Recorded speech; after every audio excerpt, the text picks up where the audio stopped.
Auto ತಗೊಂಡಿದ್ದೆ, ಹೊಸ auto. ಹೊಸ ಆಟೋ ತಗೊಂಡಿದ್ರಾ?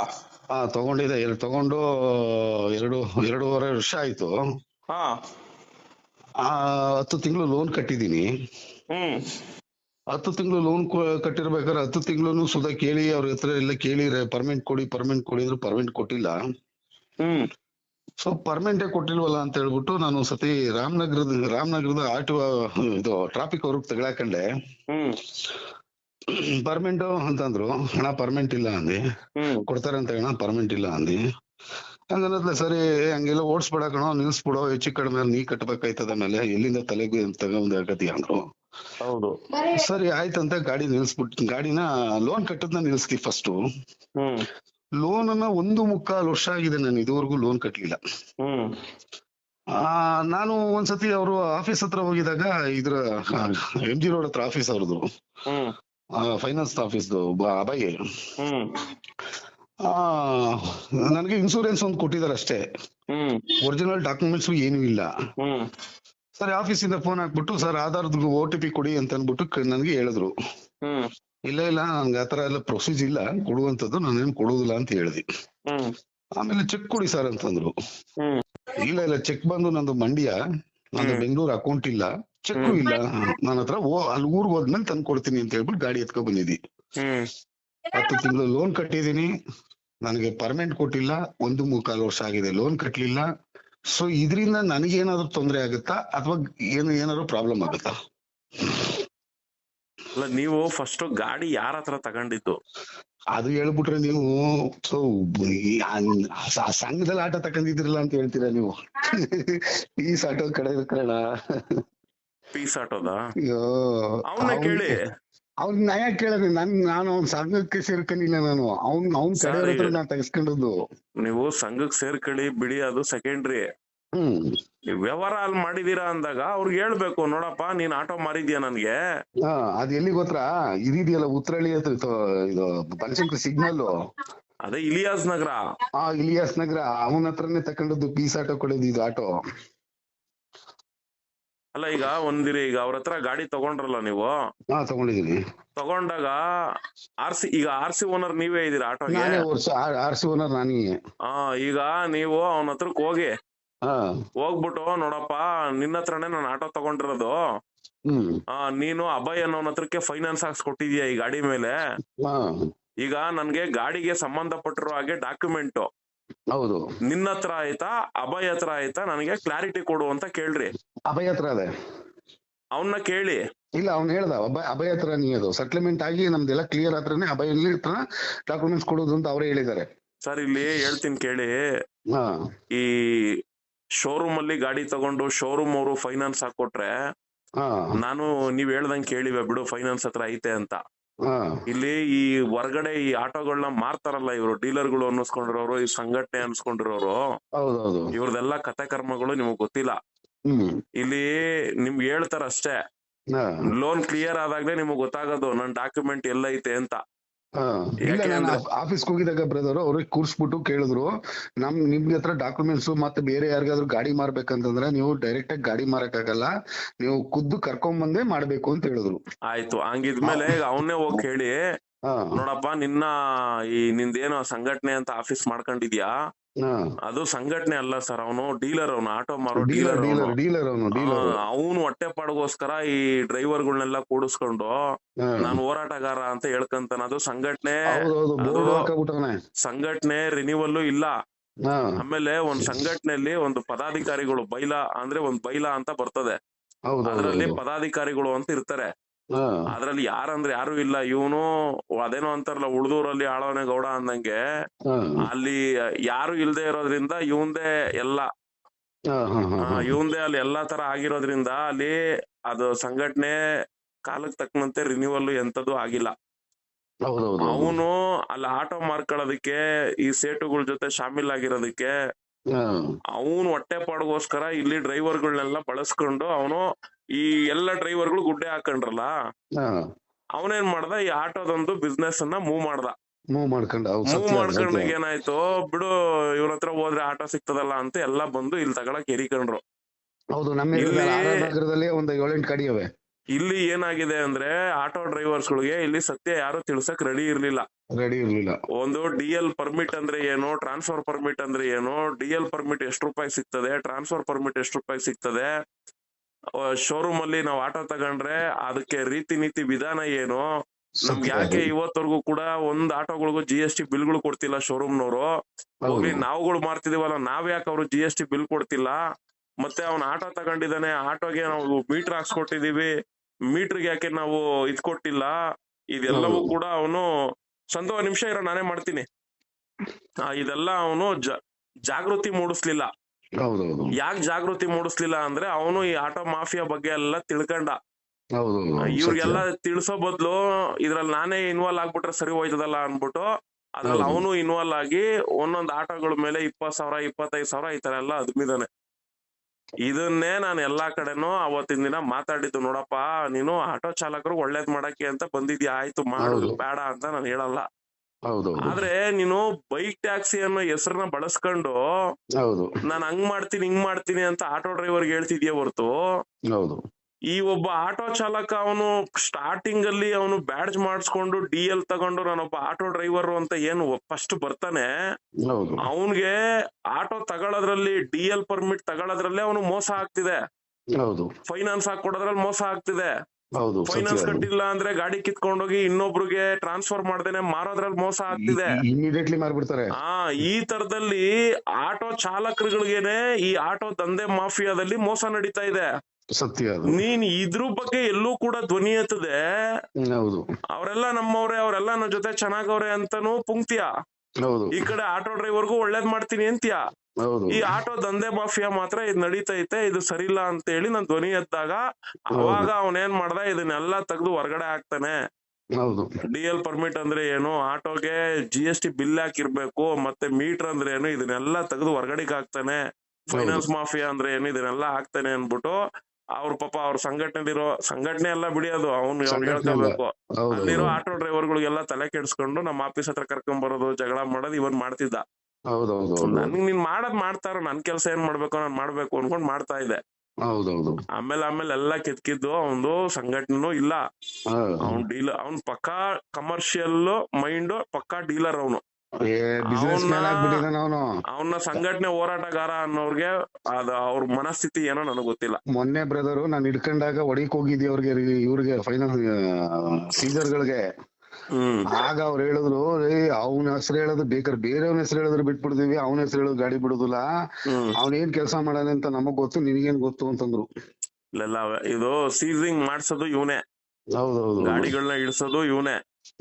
ನಿಮ್ ಇಲ್ಲಿ ಒಳಮರ್ಮಗಳು ಯಾರಿಗೂ ಬೇಕಿಲ್ಲ ಸರ್. ಇಲ್ಲಿ ಏನ್ ಗೊತ್ತಾ, ನಾನು ಅಬ್ಸರ್ವ್ ಮಾಡ್ಬಿಟ್ಟಿದೀನಿ, ಶೋ ಕೊಡ್ಬೇಕಷ್ಟೇ ಜನರಿಗೆ. ಇಲ್ಲಿ ಯಾರು ಶೋ ಕೊಡ್ತಾರೆ, ಇಲ್ಲಿ ಯಾರಿಗೋ ಒಬ್ರಿಗೆ ಅವ್ನ್ ಹುಷಾರಿಲ್ಲ ಅಂದಿಷ್ಟಕ್ಕೆ ಅವ್ನಿಗೆ ಹೋಗಿ ದಿನಸಿ ಕೊಟ್ಬಿಟ್ರೆ ಓ ಅಣ್ಣ ಏನೋ ಮಾಡ್ಬಿಟ್ಟ ಅಂತಾರೆ. ಅದಲ್ಲ, ಅವನ್ ಜೀವನ ಅಲ್ಲಿ ಪರ್ಬಾತ್ ಆಗೋದಕ್ ಕಾರಣ ಯಾರು ಅನ್ನೋದು ನೋಡಲ್ಲ. ಒಬ್ಬ ಆಟೋ ಡ್ರೈವರ್ಗೆ ಏನ್ ಬೇಕೋ ಅನುಕೂಲತೆಗಳು ಅವ್ನಿಗೆ ಸಿಗುವಂತ ರೀತಿಯಲ್ಲಿ ಅವ್ನ್ ದುಡ್ಡು ಮೇಲೆ ಮಾಡ್ಕೊಟ್ಬಿಟ್ರೆ ಅವ್ನಿಗೇನು ನಾವು ಕೊಡೋ ನೆಸೆಸಿಟಿ ಇಲ್ಲ. ಅವನ ಹತ್ರ ಗಾಡಿ ಕೀಸ್ಕೊಳ್ಳೋದು, ಅವನಿಗೆ ಹೆಲ್ಪ್ ಮಾಡಕ್ ಇನ್ನೊಂದ್ ತರದಲ್ಲಿ ಹೋಗೋದು, ಇವೆಲ್ಲ ಗಿಮಿಕ್ಗಳು. ಈ ಗಿಮಿಕ್ಗಳನ್ನ ನಮ್ಮಂತವ್ರ ಹತ್ರ ಅವ್ರ ಯಾರು ನಡ್ಸಕ್ ಸಾಧ್ಯ ಇಲ್ಲ ಸರ್. ಮುಕ್ತಿ ಒಂದೇ ಹೋಗ್ಬೇಕು. ನೋಡಪ್ಪ ನನ್ ಗಾಡಿಗೆ ಪರ್ಮಿಟ್ ಬೇಕು, ಪರ್ಮಿಟ್ ಕೊಡ್ತೀಯಾ ಇಲ್ಲ ನಾನ್ ಸೋಮಶೇಖರ್ ಹತ್ರಕ್ಕೆ ಹೋಗ್ಬೇಕಾ ಅಂತ ಇದೊಂದ್ ಪದ ಬಳಸಿ ಅವ್ನ್ ನೀನು ಪರ್ಮಿಟ್ ಹಾಕೊಟ್ಟಿಲ್ಲ ಅಂದ್ರೆ ಕೇಳಿ. ಪರ್ಮನೆಂಟ್ ಅಲ್ಲ, ಗಾಡಿನೇ ಸೀಜಿಂಗ್ ಅಲ್ಲದಲ್ಲ, ಒಂದೂವರೆ ವರ್ಷದಿಂದ ಗಾಡಿ ಸೀಜಿಂಗ್ ಎಲ್ಲ ಇದೆ. ಆದ್ರೆ ಫೈನಾನ್ಸ್ ಯಾವ ಮಗನು ಗಾಡಿ ಹಿಡಿಕಾಯ್ತಾ ಇಲ್ಲ ನಂದ, ಯಾಕಂದ್ರೆ ಎಲ್ಲಾ ಸೀಜಿಂಗ್ ನವ್ರು ನನ್ಗೆ ಗೊತ್ತಿರೋರಿಗೆ ಅವರೇ ಬಿಟ್ಟು.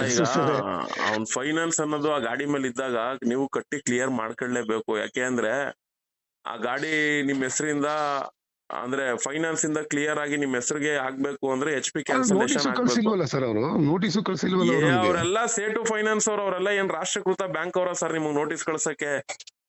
ಹೋಗ್ಲಿ, ಅವೆಲ್ಲ ಏನು ಪ್ರೈವೇಟ್ ಸೆಕ್ಟರ್ ಬ್ಯಾಂಕ್ ಗಳ ನಿಮಗ್ ನೋಟಿಸ್ ಕಳ್ಸಕ್ಕೆ? ಇವರೆಲ್ಲ ಸೇಟು ಫೈನಾನ್ಸ್ ಅಂತ ಇವರೆಲ್ಲ ಏನ್ ಮಾಡ್ಕೊಂಡವ್ರಲ್ಲ, ಇವ್ರದೆಲ್ಲ ಇಲ್ಲಿಗಲ್ ಆಕ್ಟಿವಿಟೀಸ್ ಬಿಸ್ನೆಸ್ ಇವ್ರದ್ದು. ಈಗ ನಾಳೆ ನಾನು ಏನ್ ಮಾಡ್ಬೋದು ಸರ್? ಏನು ಇಲ್ಲ, ನಿಮ್ದು ಅದ್ ಗಾಡಿ ಲೋನ್ ಕ್ಲಿಯರ್ ಮಾಡ್ಕೊಳ್ಳೇಬೇಕು. ನೀವು ಕ್ಲಿಯರ್ ಮಾಡ್ಕೊಂಡ್ರೆ ಆ ಗಾಡಿ ನಿಮಗ್ ಸ್ವಂತ ಆಗೋದು. ಈಗ ನಾವ್ ಲೋನೇ ಕಟ್ಟುದಿಲ್ಲ, ಹಂಗೆ ಗಾಡಿ ಕಟ್ಟಿಲ್ಲ ಅಂದ್ರೆ ಗಾಡಿ ತಗೊಂಡು ಅವ್ನ್ ವಾಪಸ್ ಬಿಟ್ಬಿಟ್ಟು ನನ್ ದುಡ್ಡೇನಾಯ್ತು ಸೆಟ್ಲ್ಮೆಂಟ್ ಮಾಡು ಅಂತ ಅವನ್ನೇ ಕೇಳ್ರಿ. ಈಗ ಕೊಟ್ರಲ್ಲ ಈ ಐಡಿಯಾ ಕೇಳ್ತಾ ಇರೋದು ನಾನು.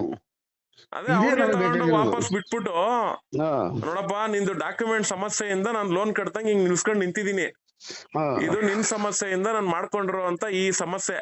ಹೌದು ನನ್ಗೆ ಒಂದು ನನ್ಗೆ ಇದು ಕ್ಲಿಯರ್ ಆಗ್ಬೇಕು, ಇಲ್ಲ ನನ್ಗೆ ಈ ಆಟೋ ಬೇಡ, ಇದೇನ್ ಮಾಡ್ಲು ಗಾಡಿ ಈ ಬಜಾರ್ ಏನ್ ಓಡ್ತೈತೆ ನಂಗೆ ಆ ದುಡ್ಡು ಕೊಡು ನೀನು. ಹೌದು. ಈಗ ಯಾವ ಮಾಡ್ಲಲ್ಲಿ ನೀವು ಗಾಡಿ ತಗೊಂಡಿದ್ದು? 24. 2024ರಲ್ಲಿ ಏನ್ ರೇಟ್ ಐತೆ ಆ ದುಡ್ಡು ಕೊಡು, ಈ ಆಟೋ ತಗೋ ಅಂತ ಕೊಡಿ. ಅವನೇನಿಲ್ಲ ತಗೊಂಡ್ರೆ ಬೇರೆ ಡ್ರೈವರ್ಗಳು ಯಾರು ತಲೆ ಕಟ್ತಾನೆ, ತಲೆ ಕಟ್ತಾನೆ. ಅದೇನು ಅವ್ನಿಗೇನ್ ದೊಡ್ಡ ಮ್ಯಾಟ್ರ್ ಏನಲ್ಲ ಅವ್ನಿಗದು. ನನಗ್ ದುಡ್ಡು ಬರೋದು ಈ ವಸೂಲಿ ಮಾಡ್ಬೇಕು ನೀವು. ಅದ್ನೇ ಮುಂದಕ್ಕೆ ಹೆಂಗ್ ಮಾಡ್ಬೋದು ಅಂತ ಒಂದು ಐಡಿಯಾ ಕೊಡಿ. ಹೇಳಿ, ಇವಾಗ ನೀನ್ ಮಾಡ್ಕೊಟ್ಟಿಲ್ಲ ಅಂದ್ರೆ ನಾನು ಸೋಮಶೇಖರ್ ಹತ್ರಕ್ ಹೋಗ್ತೀನಪ್ಪ, ಕರ್ಕೊಂಡ್ ಬರ್ತೀನಿ. ಇಲ್ಲ ಒಂದು ನನ್ಗ ಇದನ್ನೇ ಆಡಿಯೋ ಕ್ಲಿಪ್ ಫೇಸ್ಬುಕ್ ಹಾಕ್ರೆ ಅವನೇ ನಿಮ್ ಹುಡಿಕೊಂಡ್ ಫೋನ್ ಮಾಡ್ತಾನೆ. ಈಗ ಹಾಕಿ, ಏನ್ ಚಿಂತೆ ಇಲ್ಲ, ನನ್ಗೇನ್ ತೊಂದ್ರೆ ಇಲ್ಲ, ಅದ್ರದೇನ್ ತಪ್ಪೇ ಇಲ್ಲ. ನಾನು ಸುಧಾ ನಾನು ಯಾರ ಬಗ್ಗೆನೂ ಕೆಟ್ಟಗೂ ಮಾತಾಡಿಲ್ಲ. ನಾನು ನ್ಯಾಯಬದ್ಧವಾಗಿ ಕೇಳ್ತಾ ಇದೀನಿ. ಕೆಟ್ಟದ್ದು ಒಳ್ಳೇದು ಅಲ್ಲ. ಹೌದು. ನಮ್ಗೇನು ನಾವು ಒಂದ್ ವಸ್ತು ಖರೀದಿ ಮಾಡಿದೀವಿ. ಹೌದು. ಈಗ ನಾನು ಒಂದ್ ವಸ್ತುನ್ ಖರೀದಿ ಮಾಡಿದೀನಿ ಅಂದ್ರೆ ಎಷ್ಟು ರೂಪಾಯಿ ಖರೀದಿ ಮಾಡಿದೀನಿ ಸರ್? ನಾನು ಅದಕ್ಕೆ ನೀವು ಒಂದ್ ನಿಮಿಷ ಇದೆ. ನೀವು ಡೌನ್ ಪೇಮೆಂಟ್ ಎಷ್ಟ್ ಕೊಟ್ಟಿದಿರೋ ಅದು ನಿಮ್ಮ ಹತ್ರ ಲೆಕ್ಕ ಇರ್ತದೆ, ಅದು ಒಂದು. ಹೌದು. ಈಗ ಅವನು ಅಭಯ್ ಫೈನಾನ್ಸ್ ಅವನು ಆಟೋಗೆ ಫೈನಾನ್ಸ್ ಮಾಡಿರ್ತಾನೆ ಅಂದ್ರೆ ಅವನು ಫೈನಾನ್ಸ್ ರಿಲೀಸ್ ಮಾಡಿರೋ ಅಮೌಂಟ್ ಇರುತ್ತೆ. ನಿಮ್ಮ ಅಮೌಂಟ್ ಅವ್ನ್ ಫೈನಾನ್ಸ್ ಅಮೌಂಟ್ ಎರಡು ಸೇರಿದ್ರೆ ಶೋರೂಮ್ಗೆ ಇವರು ಆಟೋ ದುಡ್ಡನ್ನ ಕಟ್ಟಿರ್ತಾರೆ. ಇವ್ರೆಲ್ಲ ಯಾರ್ ಸರ್ ಶೋರೂಮ್ ಹೋಗಿ ದುಡ್ಡು ಕಟ್ಟಕ್ಕೆ? ನೇರವಾಗಿ ಶೋರೂಮ್ ಕಟ್ಬೇಕು. ಇದನ್ನೇ ನಾನು ಹೇಳೋದು. ಇವೆಲ್ಲ ಇಲ್ಲ, ಇವ್ರುಗಳೆಲ್ಲ ಸೃಷ್ಟಿ ಮಾಡ್ಕೊಂಡವ್ರೆ. ಈಗ ನೀವೇನ್ ಮಾಡಿ ಅವ್ನಿಗೆ ಹೇಳಿ, ನೋಡಪ್ಪ ನನ್ಗೆ ನನ್ ದುಡ್ಡೆಲ್ಲ ಬಂದ್ ಸೆಟ್ಲ್ಮೆಂಟ್ ಆಗೈತೆ, ಇಲ್ಲ ನನ್ GST ಬಿಲ್ ಕೊಡು, ಇಲ್ಲ ನಾನು ಕನ್ಸೂಮರ್ ಕೋರ್ಟ್ ಅಲ್ಲೋ ಕೇಸ್ ಹಾಕ್ತೀನಿ.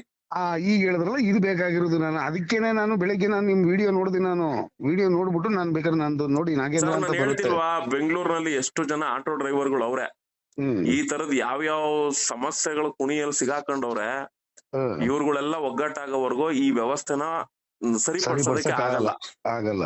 ಅಮಾಸೆಗೊಬ್ಬ ಹುಣ್ಮೆಗೊಬ್ಬ ಫೋನ್ ಮಾಡಿ ಕತೆಗಳು ಹೇಳಿದ್ರೆ ನಾನ್ ಕತೆ ಕೇಳ್ತೀನಿ. ಇವಾಗ ನೀವು ರೆಕಾರ್ಡ್ ಮಾಡಾಕು ಅಂತಾರಲ್ಲ, ಹಾಕ್ತೀನಿ ಸರ್. ಈಗ ನಾನು ನಿಮ್ಮನ್ ರೆಕಾರ್ಡ್ ಮಾಡಿ ಹಾಕ್ತೀನಿ.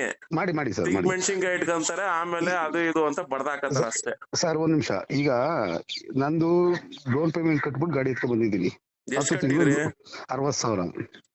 ಲೋನ್ ಎಷ್ಟ್ ಮಾಡ್ಕೊಟ್ಟಿದ್ರು? ಲೋನು 2 ಲಕ್ಷ ಏನೋ ಮಾಡ್ಕೊಟ್ಟಿವಿ. 2 ಲಕ್ಷದ ಚಿಲ್ಲರೆನೋ ಮಾಡಿದ್ರೇನೋ. ಅಲ್ಲ ಕರೆಕ್ಟ್ ಆಗಿ ಹೇಳ್ತೀನಿ. 2:30 ಮಾಡಿದ್ರೇನೋ. ನೋಡಿ, ಅಲ್ಲಿ ನೀವು ಇಲ್ಲೇ ಮೋಸ ಹೋಗಿದ್ದೀರಾ. ಆಯ್ತಾ? ಅಲ್ಲ ಈಗ 2024 3 ಲಕ್ಷಕ್ಕೆ ಇರ್ಬೇಕು ಸರ್. 3 ವರ್ಷ ಅಲ್ವಾ ಅದು? ಅಲ್ಲ, ರೇಟ್ ಆಫ್ ಇಂಟ್ರೆಸ್ಟ್ ಸೇರಿದ್ರೆ ಅಮೌಂಟ್ ಇನ್ಕ್ರೀಸ್ ಆಗುತ್ತೆ. ನನಗೆ ರೇಟ್ ಆಫ್ ಇಂಟ್ರೆಸ್ಟ್ ಬೇಡ. ನಿಮ್ಗೆ ಲೋನ್ ಎಷ್ಟಕ್ಕಾಗಿರೋದು? ನನಗೆ ಗಾಡಿ ಬಂದು ನಾನು ಒಟ್ಟಲ್ಲಿ 60,000 ಕಟ್ತಿ ಗಾಡಿ ಕೊಟ್ರು 3 ವರ್ಷ ಲೋನು 8,700 ರೂಪಾಯಿ. ನೀವು ಫಸ್ಟ್ ಸರಿಯಾಗಿ ತಿಳ್ಕೊಳ್ಳಿ. ನೀವು ಡೌನ್ ಪೇಮೆಂಟ್ ಕೊಟ್ಟಿರೋದು ಹೆಂಗ 60,000 ಅಂತ ಹೇಳ್ತೀರಾ? ನಿಮ್ಗೆ ಲೋನ್ ಎಷ್ಟು ಸಾಂಕ್ಷನ್ ಆಗಿದೆ ಅನ್ನೋದು ತಿಳ್ಕೋಬೇಕು. 3 ಲಕ್ಷಕ್ಕೆ ಸರ್, 3 ಲಕ್ಷಕ್ಕೆ ಯಾರು ಹಾಕಲ್ಲ. ನಿಮ್ಗೆ ರೇಟ್ ಆಫ್ ಇಂಟ್ರೆಸ್ಟ್ ಎಲ್ಲ ಸೇರಿಸಿ 3 ಲಕ್ಷ ಅಂತ ಹೇಳಕ್ ಹೋಗ್ಬೇಡಿ. ನಿಮ್ಗೆ ಅಮೌಂಟ್ ರಿಲೀಸ್ ಆಗಿರೋದು ನನ್ ಪ್ರಕಾರ ಕರೆಕ್ಟ್ ಆಗಿ ಎಷ್ಟು ಅಂತ ನೀಟಾಗಿ ಕೇಳ್ಕೊಳ್ಳಿ. ನನ್ ಪ್ರಕಾರ ಅವ್ನ್ ಸೇಟು ಹತ್ರನೂ ದುಡ್ಡು ತಗೊಂಡಿರ್ತಾನೆ ಒಂದೊಂದ್ ಆಟೋ ಮೇಲೆ, ನಿಮ್ ಹತ್ರನು ಕೂಡ ಎಳೆದಿರ್ತಾನೆ. ಅವ್ನ ಬಗ್ಗೆ ಎಲ್ಲ ನಂಗೆ ಗೊತ್ತು ಬಿಡಿ, ಅದೆಲ್ಲ ನಾನು ಎಕ್ಸ್ಪ್ಲೈನ್ ಮಾಡಕ್ ಹೋಗಲ್ಲ. ನಾನು ಎಲ್ಲ ಮಾಡಿ ಸಾಕಾಗೈತೆ. ಈ ಆಟೋ ಡ್ರೈವರ್ಗಳಿಗೂ ಬುದ್ಧಿ ಇಲ್ಲ, ಅದೇನೋ ಅವ್ರ ಹಣೆ ಬರ ಏನೋ ಅನ್ಭವಿಸ್ಕೊಂಡು ಹೋಗ್ಲಿ. ನಾನ್ ಹೇಳೋದಿಷ್ಟೇ, ನಿಮ್ಗೆ ಅಲ್ಲಿ ಹೋಗ್ಬಿಟ್ಟು ನನ್ಗೆ ನೋಡಪ್ಪ ಎಷ್ಟು ಅವ್ನ ಅಭಯ್ ಫೈನಾನ್ಸ್ ಇಂದ ನಂಗೆ ಲೋನ್ ಆಗಿರೋದು, ಅವ್ನು ಬಡ್ಡಿ ಹಾಕಿರೋದ್ ಬಿಟ್ಬಿಡು. 1 ರೂಪಾಯಿ ಹಾಕೋನೋ 1.5 ಹಾಕೋನೋ 2 ರೂಪಾಯಿ ಹಾಕೋನೋ ಅದನ್ನ ಬಿಟ್ಬಿಡು. ನನ್ಗೆ ಎಷ್ಟು ಸಾಂಕ್ಷನ್ ಮಾಡ್ಕೊಟ್ಟಿರೋದು ಅವನು. ಈಗ ಉದಾಹರಣೆಗೆ 2.30 ಅಂತ ಅನ್ಕೊಳ್ಳಿ. ಆ 2.30 ಬಡ್ಡಿ ಎಲ್ಲ ಸೇರಿಸಿ ಹಾಕಿ ನೀವು 3 ಅಂತ ಅನ್ಕಂತಿರೋ ಏನ್ ಅನ್ಕಂತಿರೋ ಅದ್ ನಿಮಗ್ ಬಿಟ್ಟಿದ್ದು. ಸಾಂಕ್ಷನ್ ಆಗಿರೋ ಗಂಟ್ ಅಮೌಂಟ್ ಎಷ್ಟು ಅಂತ ಕೇಳ್ಕೊಳ್ಳಿ, ಬಡ್ಡಿ ಬಿಟ್ಟು. ಆ ಗಂಟ್ ಅಮೌಂಟ್ ಶೋರೂಮ್ಗೆ ಹೋಗೈತಲ್ವೇನಪ್ಪ, ಇಲ್ಲ ನಿನಗ್ ಬಂದೈತೇನಪ್ಪ, ನಾನ್ ನಿನ್ಗೆ 60,000 ಕೊಟ್ಟಿದ್ದೀನಪ್ಪ. ಗಂಟ್ ಅಮೌಂಟ್, ಸೇಟು ಕೊಟ್ಟಿರೋ ಗಂಟ್ ಅಮೌಂಟ್, ನನ್ ಗಂಟ್ ಅಮೌಂಟ್, ಇದು ಎರಡಕ್ಕೂ ಸೇರಿ ನಂಗೆ GST ಬಿಲ್ ಕೊಡಪ್ಪ ಅನ್ರಿ. ಅವಾಗ ತಗ್ಲಾಕಂತಾನ ಅವನು. ಇದೇ ರಿಯಲ್ ಫ್ಯಾಕ್ಟ್. ಅವ್ನು ಇವ್ರು ಯಾರೇ ಆಗ್ಲಿ, ಹೊರಗಡೆ ಯಾರ್ಯಾರು ಡೀಲರ್ಗಳು ಅನ್ನಿಸ್ಕೊಂಡು ಆಟೋ ಮಾರವ್ರೆ, ಇವ್ರು ಯಾರ ಕೈಯಲ್ಲೂ GST ಬಿಲ್ ಕೊಡೋ ತಾಕತ್ತು ಇಲ್ಲ, ಕೊಡಕ್ಕೂ ಆಗಲ್ಲ. ಆಗುದಿಲ್ಲ. ಈಗ ನಾನು ಡೈರೆಕ್ಟ್ ಆಗಿ ನೀವ್ ಹೇಳ್ದಂಗೆ ಕನ್ಸ್ಯೂಮರ್ ಕೋರ್ಟ್ ಕೇಸ್ ಹಾಕ್ಬಿಡ್ಲಾ ಇದನ್ನ? ಸರ್, ನೀವು ಕೇಸ್ ಹಾಕ್ಬೇಕು ಅಂದ್ರೆ ಫಸ್ಟ್ ಇವನ್ ಮೇಲೆ ನೀವು ಬಿಲ್ ಕೇಳ್ಬೇಕು.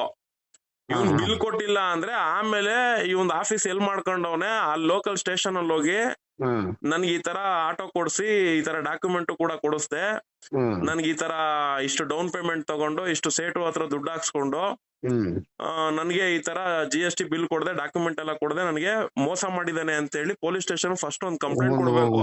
ಒಂದು ಕಂಪ್ಲೇಂಟ್ ಕೊಡ್ಬೇಕು. ಕಂಪ್ಲೇಂಟ್ ಕೊಟ್ಟಾಗ ಅವ್ರ ಏನ್ ಮಾಡ್ತಾರೆ, ಒಂದ್ NCR ಮಾಡ್ಕೊಡ್ತಾರೆ ಅಂತ ಅನ್ಕೊಳ್ಳಿ. ಹೌದೌದು. ಆಮೇಲೆ ನೀವು ಆ NCR ಕಾಪಿ ಇಟ್ಕೊಂಡು ಒಬ್ರು ಲೀಗಲ್ ಅಡ್ವೈಸರ್ ಲಾಯರ್ ನ ಭೇಟಿ ಮಾಡಿ ಅವ್ರ ಥ್ರೂ ನೀವು ಅದು ಫರ್ದರ್ ಸ್ಟೆಪ್ಗಳು ಇದಾವೆ ನಾನು ಹೇಳ್ತೀನಿ.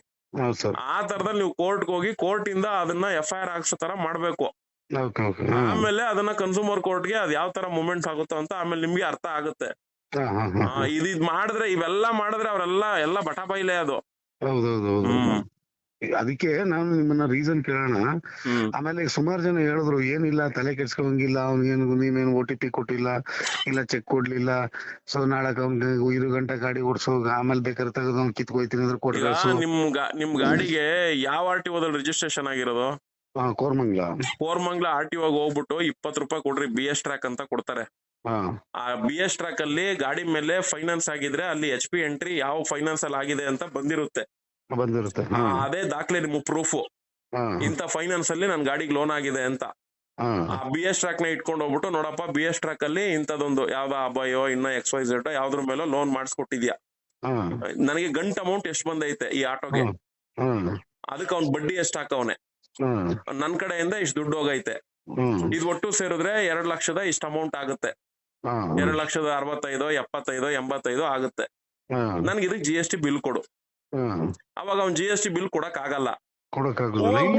ಅವನ್ ಮೇಲೆ ಹೋಗ್ಬಿಟ್ಟು ಒಂದ್ ಕಂಪ್ಲೇಂಟ್ ಕೊಟ್ರೆ, ಮೊದಲನೇದಾಗಿ ಹೊಸ ಆಟೋಗಳನ್ನ ಮಾರಂಗಿಲ್ಲ ಕಾನೂನ್ ಪ್ರಕಾರದಲ್ಲಿ. ಎರಡನೇದು ಇವನು ಡೀಲಿಂಗ್ ಆಫೀಸ್ ಅಂತ ಏನ್ ನಡೆಸ್ತವನೆ, ಇವನ್ ಲೈಸೆನ್ಸ್ ಇಟ್ಕೊಂಡಿಲ್ಲ. ಮೂರನೇದು ಸಂಘಟನೆ ಅಂತ ಏನ್ ಹಾಕೊಂಡವನೆ, ಒಂದು ಸಂಘಟನೆ ರಿಜಿಸ್ಟ್ರೇಷನ್ ಅಲ್ಲ ಅದು. ಆಗಿದ್ರು ರಿನ್ಯೂವಲ್ ಮಾಡಿಸ್ಕೊಳ್ಳದೆ, ಅದು ರಿನ್ಯೂವಲ್ ಆಗಿಲ್ಲ ಅಂದ್ರೆ ಅದು ಇದ್ದು ವೇಸ್ಟೇ ಅದು. ಇದೆಲ್ಲವೂ ಕೂಡ ಡಾಕ್ಯುಮೆಂಟ್ ಸಮೇತ ಪ್ರೊಡ್ಯೂಸ್ ಮಾಡ್ಲಿ ಅವನು. ಹೌದು, ಸತ್ಯ ಅದು. ಕಾನೂನ್ ರೀತಿಲಿ ಪ್ರಶ್ನೆ ಮಾಡಿ ಕೇಳಿ, ಇದನ್ ಮಾಡ್ಕೊಡಪ್ಪ ಅಂತ ಕೇಳ್ರಿ, ಅವ್ನ್ ಕೊಟ್ರೆ ಸಂತೋಷ, ಕೊಡ್ಲಿಲ್ಲ ಅಂದ್ರೆ ಕನ್ಸ್ಯೂಮರ್ ಕೋರ್ಟ್ ಅಲ್ಲೋ ಕೇಸ್ ಹಾಕಿ. ಯಾಕೆ ತಲೆ ಕೆಡ್ಸ್ಕೊಂತೀರಾ? ಗಾಡಿ ನಮ್ಮಲ್ಲೇ ಇಟ್ಕೊಂಡ್ ಅವನ ಮೇಲೆ ಕೇಸ್ ಹಾಕ್ಬೇಕು. ಗಾಡಿ ಅವ್ರ ಕೈ ಸಿಗಾಕಂದ್ಮೇಲೆ ಕೇಸ್ ಹಾಕ್ತಾರೆ, ಏನಾದ್ರು ಪ್ರಾಬ್ಲಮ್ ಆಗುತ್ತಾ? ಯಾಕೆ ಅವ್ರ ಕೈಯಲ್ಲಿ ಕೊಡ್ತೀರಾ? ನಿಮ್ಮ ಹತ್ರನೇ ಗಾಡಿ ಇಟ್ಕೊಂಡ್ ಕೊಡಿ. ನಮ್ಮ ಹತ್ರನೇ ಗಾಡಿ ಸೇಫ್ಟಿ ಆಗಿ ಬಿಡ್ಬೇಕು, ಆಮೇಲೆ ಕೇಸ್ ಹಾಕ್ಬೇಕು. ಅವ್ರ ಕೈಯಲ್ಲಿ ಕೊಟ್ರುನು ಅವ್ರು ಯಾರಿಗೋ ಇನ್ನೊಬ್ಬನ್ಗೆ ಮಾರ ಹಾಕ್ತಾರೆ, ಒಂದ್ ಬುಕ್ ಅಲ್ಲಿ ಬರ್ಕೊಟ್ಬಿಟ್ಟು ಇಷ್ಟ ಕಟ್ಕೊಂಡ್ ಹೋಗು ಅಂದ್ಬಿಟ್ಟು ಕೊಡ್ತಾರೆ. ನಿಮ್ಮ ಹೆಸರಲ್ಲೇ ಓಡ್ತಾ ಇರ್ತದ ಆಟೋ. ಸತ್ಯ ಅದು. ಇಷ್ಟ ಮಾಡಿ, ಇಲ್ಲಾಂದ್ರೆ ಈ ಆಡಿಯೋ ಕ್ಲಿಪ್ ಫೇಸ್ಬುಕ್ ಅಲ್ಲಿ ಹಾಕಿಸಕ್ ಅವನೇ ಹುಡುಕ್ತಾನೆ ನಿಮ್ಮನ್ನ. ಅವನೇ ಹುಡುಕ್ಬಿಟ್ಟು ನಿಮ್ಮನ್ನ ಕರ್ಸ್ಕೊಂತಾನ. ಅವನ ಹತ್ರಕ್ಕೆಲ್ಲ ಹೋಗ್ಬೇಡಿ, ಬನ್ನಿ ನಾನು ಏನೋ ಮಾಡ್ಕೊಡ್ತೀನಿ ಅಂದ್ಬಿಟ್ಟು ಏನೋ ಜಿಂಚಾಕ್ ಮಾಡ್ತಾನೆ. ಹೋಗಿ ಹಂಗೆ ಇರ್ಲಿ ನೀವು ಏನ್ ಅನ್ಸುತ್ತೆ ಅದನ್ನ ಮಾಡಿ ಸಂತೋಷ ಪಡ್ತೀನಿ ನಾನು. ಅಪ್ಲೋಡ್ ಮಾಡ್ಕೊಡ್ತೀನಿ ಬಿಡಿ. Okay, thank you sir.